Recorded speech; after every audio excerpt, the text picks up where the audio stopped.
Welcome back to Fasting Food Faith. I'm Brianne Sims, RN. I'm Dr. Sam Sims, nurse anesthesiologist. And today we are talking about a topic for the new year when a lot of people are focusing on their health after enjoying lots of cookies over the holidays and other things. Probably a break from the gym like we did, different things like that. So we put together a little list that we're calling the simple path to health.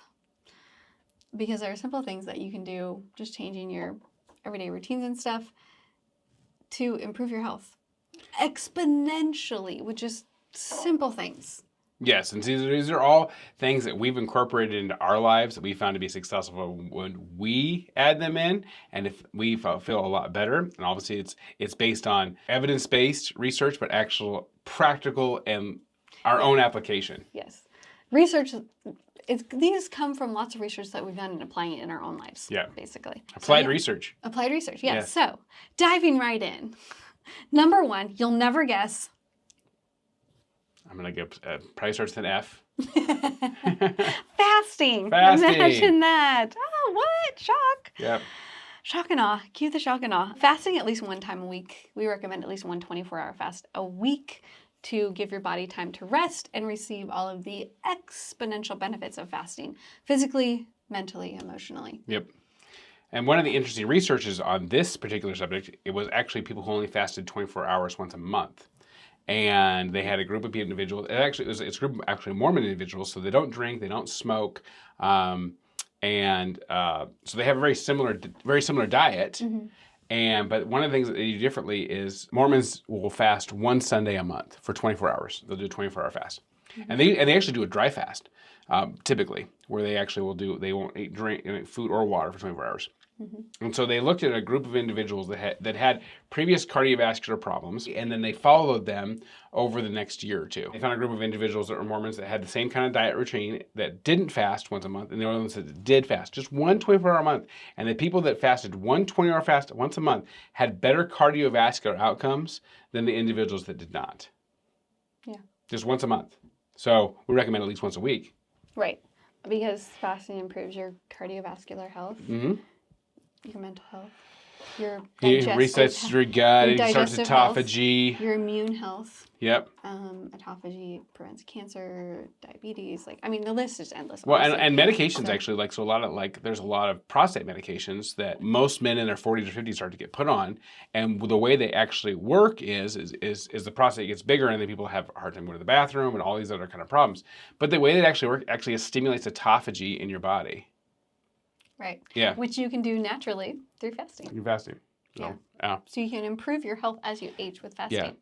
So actually, all the guys in my family are either on those medications, have had surgery, and I don't. So I'm gonna contribute mine to fasting. Yeah. So. Exactly. So fasting is super important on your simple path to health. The next one would be taking vitamin D and getting daily sunlight. And I combine those two because in the summer, you probably get more sunlight, direct sunlight, than you do in the winter. And so we always recommend a vitamin D supplement and having your vitamin D levels checked and making sure that they are in an optimal range because this prevents illness. Basically, and helps all of the natural processes in your body work better, balancing hormones, sleep, all the things. Take a vitamin D supplement, make sure your vitamin D levels are in the optimal range, and get daily sunlight because that helps your circadian rhythms and your body produce the correct hormones, helps you with fasting, helps you sleep better, all those things. Which leads us into the next thing, which is number 3, rest. Rest is super important. Yep. If it wasn't, God wouldn't have rested on the 7th day. He created us to rest on the 7th day. He created us to have a Sabbath, to have a day of rest, not only for our bodies to have rest, but also for our minds. And rest is completely different from sleep. Sleeping is a time of rest for body, mind, spirit, all of those things. And we need that sleep for our brains to be cleaned out and for all of the natural processes that happen. Sleep is super important. That's number 4 on the list. Well, one of the interesting things about rest is like, you work 6 days and you have a 7th day of rest.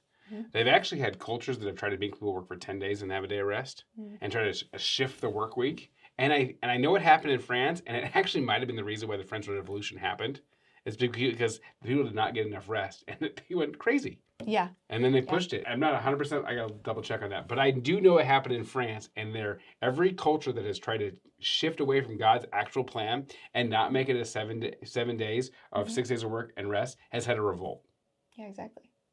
So you need rest for your body, you need rest for your mind, and you need rest for your soul and your spirit. And so having that day set apart to spend with God, with family, on connection, and not just putting things out and being creative and doing what God was created you to do is good. Like those things are good. Work is good 6 days a week, but on the seventh day, you need rest. Yep, you need rest. And we need rejuvenation and whatever that looks like for you. Yep. So that then you can be productive again and be more creative and stuff. So rest is an important process of the work that God created you to do. Rest is doing something. It is resting. And Sabbath was created for man, not man for the Sabbath. That was what Jesus says. Basically, Yes. it's good for you. Yes. Yes, exactly. Yep. So Yep. rest is good for you. Yep. Sleep is also good for you. But your Living. rest day may not be on the particular Sunday, is what Jesus was saying. It's like it's Right, you do like- need to rest, and once every 6 days you need to rest. Yes. Yes, because that was created for you. Exactly. So rest is super important. Sleep, incredibly important. I cannot emphasize enough how important sleep is for your brain and your body and your overall health. Yep, and your body does. Yeah. It actually takes if you don't get enough sleep one night, it takes days to reset that. You can't just like, well, I'll sleep in and I only got 4 hours of sleep this time. Tomorrow I'll sleep 12. It doesn't really work that way. No. Yeah, and there's just so much research with all that. Every health provider, everybody who tells you how to lose weight. One of the easiest. You read any bodybuilding magazine, any of those things, they've all discovered you gotta get enough sleep. You gotta get enough sleep. You have to have sleep Yep. in order to be healthy. Yep. You have to. God created you for sleep. He created you for rest. He created you for work. Just following the natural rhythms of daylight and nighttime. You know, you rest and sleep in the night, and you're active and awake during the day. And typically for most people that is about 8 hours. There are some people that there are anomalies that need less sleep, but for most people, make sure you get basically average adult 7 to 9 hours. Men Yeah. needing slightly less, women needing maybe slightly more. Yeah, so I think women need about 9 and men need about 7, and so basically that's where you get your average of 8. Right, exactly. You know, and teenagers they need 17. You know, you just ask them. Most likely, yeah. So I think it's like 10 to 14 hours of sleep for like teenagers doing that too, and children also need sleep. They have to have it. I mean, you know, if you're a parent and your kids don't sleep, you know when they haven't had sleep, they are not well, and they make you regret not helping them get better sleep. Yep. So yeah, so sleep super important. Number 5, fresh air, super important. To get fresh air every day. And I like the practices they have in some like I don't know, Arctic, Norwegian type countries where they open their windows like every morning, or they put their babies outside to like sleep and stuff, and so they're promoting their lungs and their health and everything. Could they cold plunging their bodies? No, they're all warmed up and everything, but they're breathing the fresh air. Air is what you breathe and it keeps you alive. You got to think about that. Just like water, just like food, but air you breathe constantly. So you have to have it for health. And so what is the quality of the air that you're breathing? Are you getting fresh air every day? Are you indoors all day long just breathing the air through your ventilation system? If so, probably want to get that cleaned out. Probably want some plants in your house to clean the air. Yeah. Or just sleep with the window open, or just open the window, open the doors. Get fresh air every day. It's very important for your overall health, for your lungs, for your body. Okay, next, super important, especially this time of year. No, I rescind that. All year, constantly. As a nurse, I'm just going to harp on this over and over again. Hand washing. Hand washing. Hand washing. Wait, I thought I was just in the wintertime. No, especially not. But no, constantly. Okay, you should all be washing your hands with soap and water and drying them, not just hand sanitizer. Yeah, hand sanitizer is good in a pinch. I mean, we use but it doesn't. We use it after we touch the gas pump. Right. Hand sanitizer. Go grocery shopping at the store. Touch everything that everyone else touched. Hand sanitizer. Because there's no place to wash my hands till I get home, and I don't want to get those dirty hands on everything in my car and my house and everything, bringing the groceries in. So you have to decide what your level of clean is, but hand washing is incredibly important for not getting sick and not spreading germs everywhere. Yep. And those two together right there were one of the things that like helped like kill the typhoid epidemic. Was they basically, one of the doctors walked in and he opened up the windows and maybe washed their hands, and it was like, what are you doing? I thought it was crazy. But hey, a little fresh air and cleanliness never hurt anybody. Wash your hands and get all this typhoid that's in the air. Maybe we just get that out of here. Maybe just kind of reset this whole system. Yes, you need fresh air and you need to clean and wash your hands, especially if you're around lots of people all day, if you're seeing patients, if you're around kids all day, all the things. Anywhere you go where there's crowds of people, wash your hands. Anything that's frequently touched and rarely cleaned is what has the highest level of bacteria. So the gas pump actually has the highest level of bacteria. It's frequently touched and it's never cleaned. Right. It's just outside. It's just outside. I mean, toilets are actually they're actually cleaned more frequently than the gas pump. Right, exactly. So I recommend I have some gloves in my car that I use because I saw truckers putting gloves on before they filled up the gas tank. You know what I mean? So it's like, and I was like, there's a reason. So smart. Yeah. There's a reason for that. Yeah. I mean, if you go look at all the research studies, there are so many gross things out there. Like one thing that my thing is like movie theater seats or like anywhere you go somewhere and sit in a chair and there's like handles on it or like doorknobs, light switches, nobody ever cleans those. Things that people touch constantly. Light switches, doorknobs, and like chair handles and stuff. Like movie theaters, all those kind of things. I'm like, don't touch it. How did we add to your paranoia? Hopefully not. But basically just, if you're going out someplace, wash your hands before you touch your face. Don't touch your face, you know? Don't touch something you're going to put in your mouth. When's the last time the doorknob was cleaned? Don't touch your eyeball. On the inside of the bathroom. They clean the toilet, but they don't clean the doorknob. Did they clean the doorknob? No. Probably not. So you need to wash your hands after you touch that. Okay. Go wash your hands. That's what I'm saying. Go wash your hands. Number 7 is huge. And that is basically eat God's food. Yep. Lower your sugar intake. Don't eat any seed oils or processed foods. Eat real food. Yep. Real whole food. Meat, vegetables, fruit. It's really the processed. Fat. It's really any processed oil. So I mean, I won't even eat avocado oil or olive oil if it's not been cold pressed. Right. If it's not cold pressed, a chemical was used to extract the oil, hexane, and then that was boiled out of it. Which basically, you can get bad oil in any form. Mm-hmm. You could actually get good seed oils. There is a way to do that if you could find cold pressed seed oils in a dark bottle. But good luck. Yeah. You know, where are you going to find that? Yeah. So I mean, so if you can find cold pressed oils in a dark bottle, any of them, they'll be good. They may be for cooking, and they may not be for cooking. And if you do cook with them, you're only supposed to cook with them once anyway. But for the most part, pretty much a universal statement is if you have seed oils, if it's a seed oil, it's probably extracted through hexane and boiled and bad for you because of and in a clear bottle. Right, exactly. So if you want to improve your health, eat real food. Yeah. So if you look at the label and it says it has a seed oil on it, I guarantee you they did not cold press that thing and keep it in a dark bottle. No. Yeah. So look at your labels. Look for something that has less than 5 ingredients. Look for ingredients that you know are good. Right. Ingredients that you can recognize and pronounce. Yeah. Like, so if you look at your spaghetti and it has like 14 ingredients for your spaghetti, probably not good. No. If it has 1 ingredient and water, you know, whether it's wheat and water or something they have chickpea pasta if you're gluten-free, chickpea and water, that's fine. Quinoa, 1 ingredient. You know, rice, 1 ingredient. Right. And some of the keto people don't like that, but that's okay. Anything that's 1 ingredient is going to be good for you. Right. If it has a label on it, probably not good for you. Protein, fat, vegetables, fruit. Yep. There you go. I think we're on 8. Move your body. I mean, and I really don't have to harp on this. Everybody knows moving your body is good for you. Whatever you got to do to move your body. Just your thumbs. This year. Yes. Move your body more this year than you ever have before.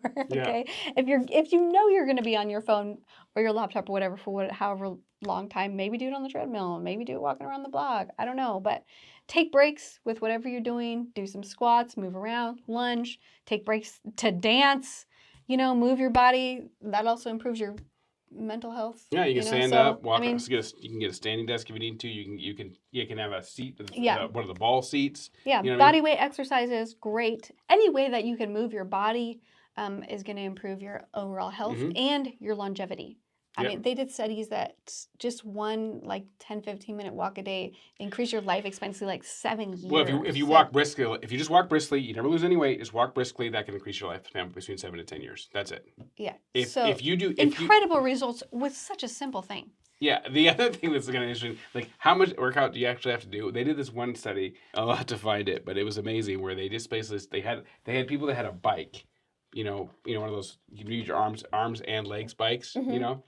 And every hour they had to get on the bike and they had to do maximum effort for 4 seconds. 4 seconds an hour. maximum effort, 4 seconds. They had way better outcomes and health outcomes if they just did maximum effort for 4 seconds an hour. That's amazing. Yeah. So basically, any extra movement that you can move your body, incredible results for your health. So if you can't do maximum effort for 4 seconds, Yeah. maybe you can do like half effort for 8 seconds. Right. Yeah, treat it like Exactly. treat it like a rodeo. Exactly. Yeah. But my motivation for moving is that I want to be stronger, not weaker, as I get older. So Yeah. Yeah. And you just feel better. Even if you don't lose Exactly. weight, they show that people have better health outcomes, even if the scale doesn't drop. Yeah. So I want to encourage you with that. If you're going to the gym and you're in the gym and you're just like the scale is moving, there is others there. You're still reaping huge benefits from yes, that effort. You're healthy. You're healthier. And personally, it helps my hormones. I don't know if there's any perimenopausal women listening right now, but lifting weights and moving your body is huge for helping with that. Mm-hmm. So that has made a huge difference for me. And it also helps me sleep so much better at night. And so if you're needing to get better sleep, moving your body is a great way to do that. Mm-hmm. Most people do better in the morning, but some people can do better in the evening. Whatever, doesn't matter. Yeah, you could even do both. Imagine that. So moving Craziness. your body. You could eat after. You could even get up and move after you eat a meal, which is what you're supposed to do, which is what I never do because I don't want to. But You don't never do that. Sometimes I can make you do that. Okay, once a month, maybe once twice. in a while, I'm very able to drag rarely. you I don't out. really like doing it. I know it's good I for love me, doing it. and you may want to make something that you can incorporate into your lifestyle. That hey, look, I like eating. I like going for a walk after dinner. Number 9, and this is probably actually the most important one, is connection and relationship. Make sure that you are spending time with your loved ones and time with God in prayer and worship and just in general connection because it improves your overall well-being. Because everything is connected. Your physical health is connected to your emotional health, is connected to your spiritual health.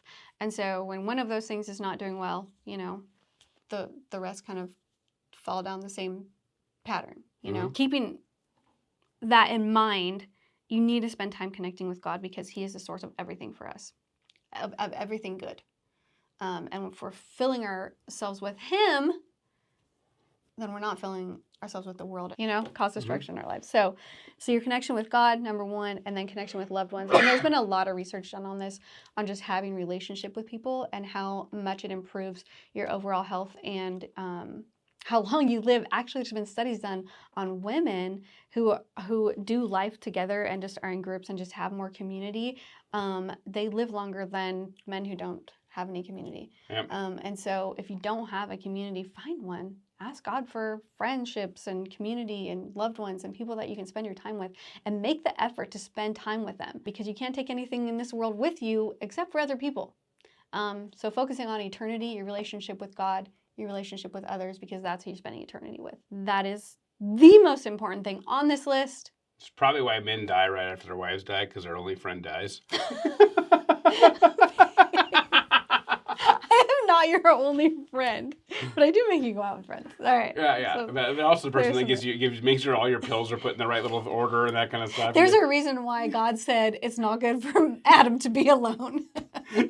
Who's gonna put his vitamins in the right order? I don't I know. Like, exactly. That's right. Exactly. She dies and he's like, well, that's it. Six days later. Yeah, I guess so. I've been taking my pills for 6 days. I don't know what to take. Okay. The guys that last longer are the ones that she filled out the whole month before she passed on. Yes, haven't you seen all of those reels about how if you kiss your wife every day, you live like 10 years longer? Yeah, that's because she won't kill you. Like every...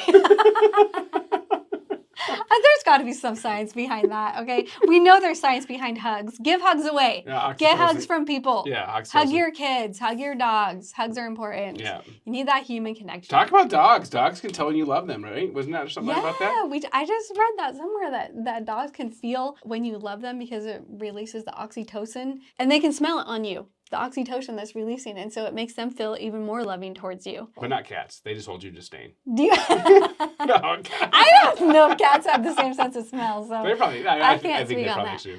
But They probably can actually tell too. They probably just haven't done research on the cats. Probably all animals can probably next. You know what I mean? Most of them, they can smell better than us. At least, they can sense emotions and smell. Yeah. So. But maybe that's why, like, certain animals, especially with dogs, but like also like cats and that kind of stuff. You can see that certain animals will gravitate to people. Mm-hmm. Like they know this person's safe for them. Mm-hmm. Like they can recognize that. Like they're more cautious about certain people, but they'll gravitate to people that have you seen that people like people say they're a cat person, they're a dog person. Like those animals will like show up at these people's like not only at the houses, but they'll be out walking around, and that animal will gravitate to that person. That's the person that will go over and get petted on the park bench because they know the person's safe. Yeah, I mean, they just know. And they also sense our emotions and stuff too. I remember as a little girl one time we had one of our cats, I was crying, and I can't even remember why I was crying. But the cat came in and laid up on top of me and started biting me because she didn't want me to cry anymore. Like my crying was distressing her. So she was trying to distract me and she was biting me. She yelled you into staying. I guess she was just like, I can't sleep by 23 hours a day if you keep making this noise. She was just like, do not cry. I was like, okay. Okay. Anyway. Did you stop crying? I think so, yeah. Did you pet the cat? Of course. Oh, there you go. So, you know. Yeah, there you go. Anyway, okay, number 10. Some kind of giving. So, and I don't mean like just money financially. I mean, you can do that. That is very good. Sure. God wants us to give back, 10%, all that stuff. By giving, I mean giving of yourself to others in some way, shape, or form. Whatever that looks like for you, whatever your gifting is, whatever God is calling you to. And it may or may not have anything to do with your day job, but giving of yourself to others improves your well-being and just like your self-esteem, like everything, like improves your emotional and mental health, your physical health of not focusing on yourself, but focusing on others. Yeah. Because we become depressed and angry and just like all these horrible things if we're always just constantly focused on ourselves. So focusing on others is what God intended us to basically serve God, serve others, right? Love God, love others. And so when we do that, we get our own kind of refreshing and reward from that. What is the saying about giving? Like the giver... better to give than receive? Yeah, it's better to give than to receive. And so if you have something outside of yourself that you're focusing on and that you have a purpose, it's so much more fulfilling in your life and it's refreshing. Yeah, one of the interesting things is I had a financial advisor talk to me about it. It's like they have people who have a real hard time with like budgeting and not doing very well. They say, you actually should give about 10% of your money away. And if you do that, you'll budget better, and they'll be financially more set. If I have to give 10% away, then they budget better, and then they do better with their investing because they actually will invest too. And so, like, ironically, it's like this guy's like giving 10% away is like you can have more with God at 90% than you can have without God at 100%. Right. And even people who are secular and don't believe in God or don't follow that pathway, they find those people still get the advantage. I know we're talking about just money, but financially they get the advantage for that. So there's always blessing. And being a blessing. And there's other ways to do it. I mean, you're right. You're right. You can use time. You can volunteer your time. You can just help people out. You can do something nice in your neighborhood. Right. Exactly. We have a free library. My neighbor loves these trees that I have lit up in my house outside my front yard, and I love them too. And I want to leave them up all year round. And the nice thing is, so does she. She wants me to leave them up all year round. So. For her, Brand doesn't want me to leave them all around, but our next door neighbor wants me to, and so I can give to her leaving up the lights all year round. And you can be happy too. And I can be happy too but I can use that as an excuse. Okay, we're not talking about excuses right now, but we're talking about. But I want to leave them up all around. But we're talking about bringing happiness and being a blessing to other people. Yeah, and it's something easy that I want to leave up anyway. Exactly. And she really enjoys them. Yeah. Yeah, it's our neighbor. And I was reading a book about fasting. This Chosen Fast. That's it. Okay, so this book, he goes through Isaiah 58, which is a fasting chapter. If you pour yourself out for the hungry and satisfy the desire of the afflicted, then shall your light rise in the darkness and your gloom be as the noonday. So basically, pouring yourself out for others brings light and happiness. And the Lord will guide you continually and satisfy your desires in scorched places and make your bones strong. And you shall be like a watered garden, like a spring of waters whose waters do not fail. So if you're fasting and praying and being guided by the Lord in the good that you're doing for others and being a blessing, you yourself will receive the Lord's blessings. Yeah, none of that says give money. No. Yeah. No, and this is talking about fasting. Basically, if you're fasting on behalf of another, or you're pouring yourself out for someone else, because that's what God's called you to do, then you will be blessed. You will receive the Lord's blessing, His happiness, and you'll be filled Yeah, like a Right. watered garden. Right. I love that expression of that. Yeah, and the beginning of that whole chapter is people fasting the wrong way. So Right. it's the correct motivations. You can't. Some people hear these things like, well, I can fast, and then therefore God will. It's like you can't control God through fasting. No. But if you fast the way He wants you to fast, Right. If He calls you to a fast and you're Right. fasting, or if He calls you to do something for others, He Yeah. calls you to be a blessing and help in some kind of way outside of yourself, doing something for others. Yeah, especially that's great. you're I so mean, blessing. how much people are depressed today? You know, I mean, in your gloom, like the worst part will be like the brightest part of the day. Like Right, your gloom will be like the noonday. Yeah.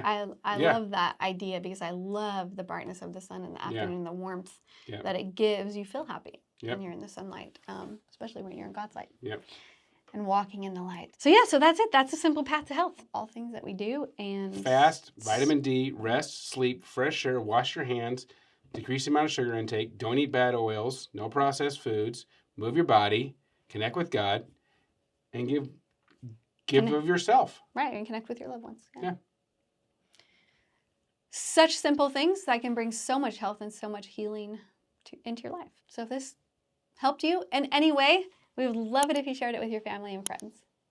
Go fast and be blessed. Thanks for being here.